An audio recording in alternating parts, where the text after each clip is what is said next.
अस्सलाम वालेकुम जाकिर नायक साहब, मेरा नाम विकास है, विकास गुप्ता, और मैं एक स्टूडेंट हूं। और मैं तहे दिल से आपका शुक्रगुजार हूं कि आपने जो जिज्ञासा की जोत जगाई है हम सब के अंदर धर्म के बारे में जानने के लिए। और मैं भी पहले धर्म के बारे में ज्यादा नहीं सोचता था, मगर आपको सुनने के बाद मुझे भी धर्म में रुचि हुई है। और अब जब मैं कुछ कुछ जानने लगा हूं धर्म के बारे में, तो मेरा आपसे सवाल यह है कि मैंने एक शब्द सुना है काफिर। तो ये काफिर शब्द जो है, ये ईश्वर को ना मानने वालों के लिए है या इस्लाम को नहीं मानने वालों के लिए है? भाई का बहुत अच्छा सवाल है। सवाल तो हमेशा पूछते हैं काफिर क्या, इसका सवाल जरा और अच्छा है माशाल्लाह भाई साहब का, कि काफिर का मतलब वो जो ईश्वर को नहीं मानता है, कि काफिर का वो मतलब है जो इस्लाम को नहीं मानता है। काफिर का सही मतलब है जो सही ईश्वर को नहीं मानता है। अगर आप गलत ईश्वर को मानते तो भी काफिर है। और सही ईश्वर का मतलब आपको इस्लाम में ही मिलेगा। इस्लाम के मानी है अपनी ख्वाहिशें ईश्वर के हवाले करना। तो वो आदमी जो अपनी ख्वाहिशें ईश्वर के हवाले नहीं करता है उसे कहते काफिर। अगर एक शख्स कहता है मैं ईश्वर में मानता हूं लेकिन ईश्वर की बात को नहीं मानता है तो भी काफिर होता है। आप समझ रहे ना? तो मुस्लिम का मतलब ये नहीं कि जिसका नाम सुल्तान है, जाकिर है, मोहम्मद है। मुस्लिम का मतलब वो शख्स जो अपने सारे ख्वाहिशें ईश्वर के हवाले करता है, उसको कहते मुस्लिम। और जो अपनी ख्वाहिशें ईश्वर के हवाले नहीं करता है और कहता है कि जरूरत नहीं है, उसे कहते काफिर। तो अगर आप कहेंगे क्या मैं ईश्वर को मानता हूं, बुत परस्ती नहीं करता हूं, लेकिन फिर जो ईश्वर का कहना नहीं मानते और बोलते जरूरी नहीं है, तो उसे कहते कुफ। कुफ अरबी लफ्ज है जिसे कहते छुपाना, टू कंसील, या रिजेक्ट करना, नहीं मानना। तो अगर आप ईश्वर की बात को भी नहीं मानते तो भी आप काफिर हो जाते। आप मतलब कोई भी शख्स, नाम चाहे अब्दुल्ला हो, सुल्तान हो, राजेश हो या रामू हो, कुछ भी हो, अगर वो ईश्वर की बात को झुटलाता है, रिजेक्ट करता है, उसे अरबी में कहते हैं काफिर। बेशक। और मैं ये भी जानना चाहूंगा, जब मैंने इस्लाम के बारे में जानना चाहा तो मैंने इस्लाम के बारे में कुछ कुछ जो भी जाना, तो उसमें मुझे कहीं ऐसा लगा कि ये सच नहीं हो सकता। इसीलिए मेरा ये मिसकंसेप्शन है या ये सही है, मैं ये आपसे जानना चाहूंगा कि ऐसा माना जाता है क्या इस्लाम में कि जो इस्लाम को ना माने या जो काफिर है उसे मार दिया जाए, काट दिया जाए, उसके फैमिली को लूट लिया जाए? क्या ये किस हद तक सच है और क्या उसको इस दुनिया में जीने का हक नहीं? माशाल्लाह भाई साहब ने बहुत अच्छा सवाल किया। वो कहता है कि मुझे ये गलत फहमी है और लगता है कि गलत है कि इस्लाम में काफिर को मार देना चाहिए, काट देना चाहिए। आपको कोई भी मुसलमान ने मारा या काटा है ना? आप माशाल्लाह सही सलामत है, अल्हम्दुलिल्लाह। आपको किसने मारा, काटा? मैं जानना चाह रहा हूँ कि ऐसा कहीं है लिखा हुआ है या नहीं? Very good. ये क्या होता है कि जो लोग इस्लाम के खिलाफ किताबें लिखते, मिसाल के तौर पे अरुण शौरी का नाम सुने? अरुण शौरी जो मिनिस्टर था चंद साल पहले, बहुत किताब लिखता है इस्लाम के खिलाफ, बहुत मशहूर है इस्लाम के खिलाफ। लोग क्या करते, कुरान मजीद की आयत उठाते, आउट ऑफ कॉन्टेक्स्ट, पस मंजर के खिलाफ लिखते, और एक आयत जो बहुत इस्लाम की क्रिटिक उछालते, वो सूरह तौबा की आयत, सूरा नंबर 9 आयत नंबर 5, और लिखते हैं कि कुरान में लिखा है जहां भी आप काफिर को पाएंगे, इनटू ब्रैकेट्स हिंदू, आप उनका कत्ल करो। आप अगर कुरान मजीद खोलेंगे, तर्जुमा पढ़ेंगे, तो उसमें लिखा है जहां भी आप काफिर को पाएंगे कत्ल करो, लिखा है। लेकिन ये आउट ऑफ कॉन्टेक्स्ट है, पस मंजर के खिलाफ है। पस मंजर जानने के लिए आपको आयत नंबर पहले से पढ़ना पड़ेगा। सूरह तौबा सूरा नंबर 9 आयत नंबर 1 से पढ़ेंगे। वहां लिखा हुआ है कि मुस्लिम और मुशरिक मक्का के, उनके बीच में एक पीस ट्रीटी थी, एक सुलह थी। ये पीस ट्रीटी, ये सुलह एक तरफा मुशरिकों ने तोड़ दिया मक्का के। जब अल्लाह ताला आयत नंबर 5 पे आते तो कहते हैं कि हम तुम्हें 4 महीने का वक्त देते हैं, 4 महीने की मोहलत, आप सुधर जाओ वरना ऐलान जंग। आपने सुलह की थी, आपने सुलह को तोड़ी, 4 महीने का वक्फा, सुधर जाओ वरना ऐलान जंग। और फिर अल्लाह ताला कहते हैं सूरह तौबा सूरा नंबर 9 आयत नंबर 5 में, जंग के मैदान में जब भी आप काफिर को पाएंगे, मतलब दुश्मन जब आएंगे जंग के मैदान में, तो आप लड़ो, डरो मत। अभी कोई भी आर्मी जनरल आज की तारीख में, सिपा सलार, वो थोड़ी कहेगा दुश्मन आए तो भाग जाओ, वो कहेगा डरो मत, लड़ो, मारो। तो ये जंग के मैदान की आयत है कि आप जब देखेंगे तो डरो मत, मारो। जंग के मैदान में जब काफिर तुम्हें हमला करने आ रहे, मारो।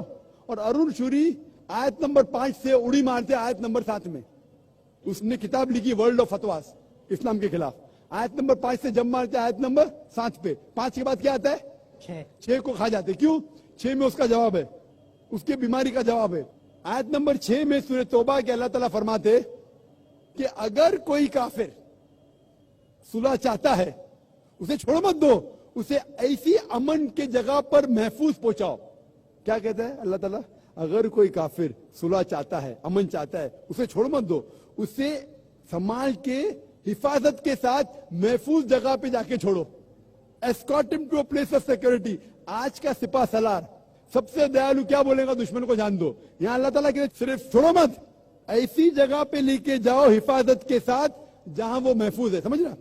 तो ये कुरान क्या आयते? तो इन लोग पसे मंदिर के खिलाफ कोट करते, और जहां भी जिहाद के आयते, जंग के मैदान में जब आप मिलते गैर मुस्लिम से, वो आपको कत्ल करना है, कत्ल करो। उसके बाद फौरन आप पढ़ेंगे सूरह अनफाल सूरह नंबर 8 आयत नंबर 60 के बाद 61 में लिखा है अमन बेहतर है।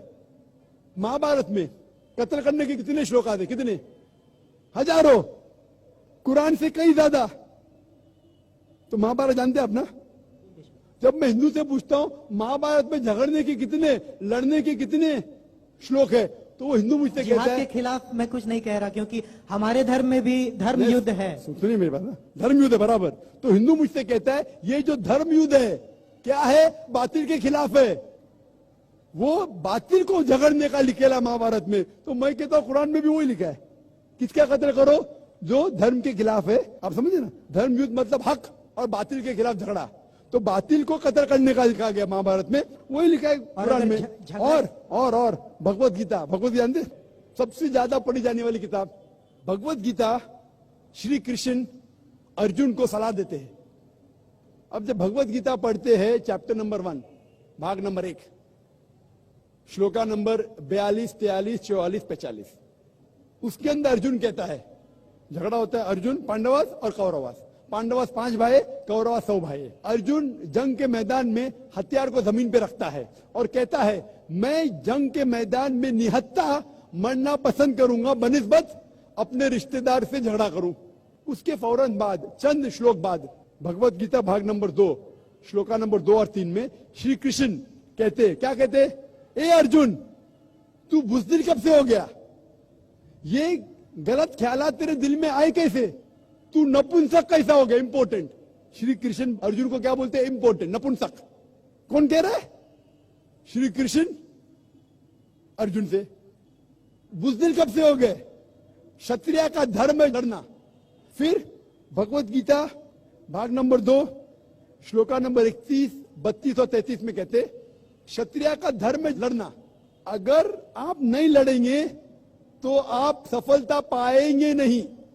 क्षत्रिय वो खुश नसीब है जिसे लड़ने का मौका मिलता है। और अक्सर लोग कहते, एतराज करते, इस्लाम के दुश्मन, क्रिटिक्स, हमारे अल्लाह के रसूल ने एक हदीस में कहा था कि जिहाद के मौके पे जब मुजाहिद जंग के मैदान में जाता है, उसका कत्ल होता है तो वो जाता है जन्नत में। लिखा है सही बुखारी में किताबुल जिहाद जिल्द नंबर 4 हदीस नंबर 46 कि जंग के मैदान में जब मुजाहिद जाता है, उसका कत्ल होता है तो वो जाता है जन्नत में। अगर वो जिंदा वापस लौटता है तो उससे दुनिया की दौलत मिलती है। अक्सर लोग बोलते कैसा मजहब है, लड़ने पे कत्ल करने पे जन्नत जाएगा? गलत मजहब है। लेकिन भगवत गीता पढ़ेंगे भाग नंबर 2 मंत्रा नंबर 37, 37, श्री कृष्ण कहते अर्जुन से, ए अर्जुन उठ के लड़। अगर तेरा कत्ल हो जाएगा तू स्वर्ग में जाएगा, अगर जिंदा वापस लौटेगा तो उससे दुनिया की दौलत मिलेंगी। हू बहू जो अल्लाह के रसूल मोहम्मद सल्लल्लाहु अलैहि वसल्लम कहते सही बुखारी में, वो भगवत गीता में लिखा है। तो अरुण शूरी जब तनकीद करता है कुरान के बारे में, उसने खुद अपनी भगवत गीता पढ़ा ही नहीं। अरुण शूरी ने महाभारत भी शायद नहीं पढ़ा। अगर महाभारत और भगवत गीता पढ़ा होता तो कुरान में मिस्टेक निकालता ही नहीं। अब समझ रहे? तो ये मिस्टेक नहीं निकाल रहा। मैंने कब का आप निकाल रहे भाई? मैं अरुण शूरी की बात कर रहा हूं, मैं अरुण शूरी की बात कर रहा हूं। तो मैं आपको जवाब दे रहा हूं, आपने बिल्कुल सही फरमाया कि ये गलत फहमी है कि लोग कहते हैं कि इस्लाम में लिखा हुआ है कि काफिर का कत्ल करो। ये कहां नहीं लिखा है? ये लिखा है जंग के मैदान में। तो आपने जो सवाल किया था कि कुरान में ऐसा नहीं लिखा है काफिर को कभी मारो, तो इतने मुसलमान आपको छोड़ते थे क्या? छोड़ते थोड़ी थे। ये गलत फहमी है, आप समझे ना? तो ये गलत फहमी है कि जहां भी काफिर मिले कत्ल करो। ये सर ये जंग के मैदान में जब आपको लड़ने के लिए आ रहे, आपको मारने के आ रहे, तो आप उनको मारो। ये है। Hope the answers the question.